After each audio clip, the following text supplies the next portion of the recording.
Everyone, welcome back to my YouTube channel. তোমরা সবাই কেমন আছো? আশা করছি সবাই খুব ভালো আছো, আমরাও খুব ভালো আছি। আজকে আমি বানাচ্ছি ফুলকপির তরকারি। তো কীভাবে আমি তরকারিটা বানাচ্ছি সহজ পদ্ধতিতে তোমাদের সাথে শেয়ার করছি, তোমরা পুরো ভিডিওটা দেখতে থাকো। তো দেখো, প্রথমে আমি তেলের মধ্যে আলুগুলোকে ভেজে নিচ্ছি, আর ভেজে নিয়ে আমি প্রথমে আলুটাকে তুলে রাখলাম। এরপর আবার কড়াইতে কিন্তু তেল দেবো, আর একদম নতুন একটা পদ্ধতিতে আমি বানাবো, আর এটা খেতেও কিন্তু দুর্দান্ত লাগে। তো তোমরা সবাই রেসিপিটা দেখো, আর দেখে আমাকে অবশ্যই কমেন্টে জানিও কেমন লাগছে। ভালো লাগলে লাইক, কমেন্টস অ্যান্ড শেয়ার করে দিও। আর যারা যারা আমার চ্যানেলটা দেখছো তারা একটু সাবস্ক্রাইব করে দিও প্লিজ। তো দেখো, এদিকে আমি বাদাম আর লঙ্কাটা ভেজে নিচ্ছি। ভেজে নিয়ে দেখো, আমি প্রথমে এটাকে একটা বাটির মধ্যে তুলে রেখে দেব। বাদাম লঙ্কা ভাজা হয়ে গেছে। এরপর আমি কীভাবে দিচ্ছি পুরো রেসিপিটা তোমরা দেখতে থাকো। এদিকে দেখো, আমি দিয়ে দিলাম আদা কুচি করে দিয়ে দিলাম তেলের মধ্যে। আর তেলের মধ্যে দিয়ে দিলাম, দেখো এগুলো কিন্তু আমি একটা বাটিতে তুলে রাখছি। দেখো, আদাগুলোকে আমি ভেজে নিলাম, এটা আমি তুলে রাখলাম একটা পাত্রে। তারপর কড়াইতে যেরকম তেলটা ছিল ওর মধ্যে আমি দিয়ে দেবো ফুলকপি। আর ফুলকপিটা ভালো করে ভেজে নিচ্ছি। ভালো করে ফুলকপিটা ভাজা হয়ে গেলে আমি ফুলকপিটাও তুলে রাখবো।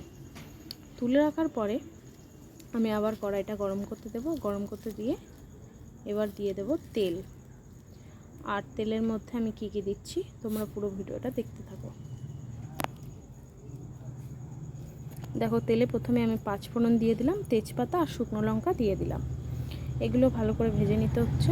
ভালো করে ভাজা হয়ে গেলে আমি এর উপর কি দিচ্ছি তোমরা দেখতে থাকো। দেখো, আমি হলুদ দিয়ে দিলাম, আর এদিকে একটুখানি লঙ্কা গুঁড়ো দিয়ে দিলাম তেলের মধ্যে। তারপরে দিয়ে দিলাম আদা, জিরে বাটা আর টমেটোর পেস্ট।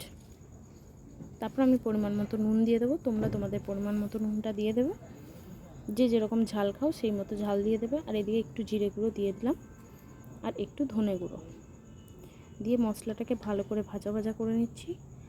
তো দেখো, মশলাটাকে ভালো করে কিন্তু ভেজে নিতে হবে যতক্ষণ না তেল ছাড়ছে। মশলা থেকে তেল ছাড়লে কিন্তু রান্নাটা কিন্তু আর একটু সুস্বাদু হয়ে যাবে। দেখো, এর মধ্যে আমি কি দিচ্ছি। এদিকে দেখো, টমেটোর পেস্টটা দিলাম। এখন মশলাটা ভালো করে ভেজে নিয়ে দেখো ফুলকপি আর আলুটা দিয়ে দিলাম মশলার মধ্যে।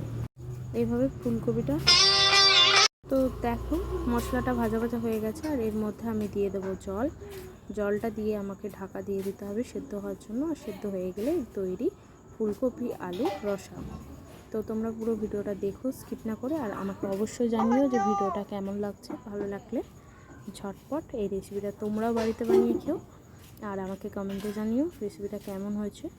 দেখো, আমি কিন্তু জল দিয়ে ঢাকা দিয়ে দিলাম। আর এদিকে দেখো, ফাইনালি রেসিপিটা রেডি হয়ে গেছে। আর খেতে কিন্তু সত্যি খুব সুন্দর হয়। তোমরা ঝটপট বাড়িতে বানিও আর আমাকে জানিও কেমন হয়েছে।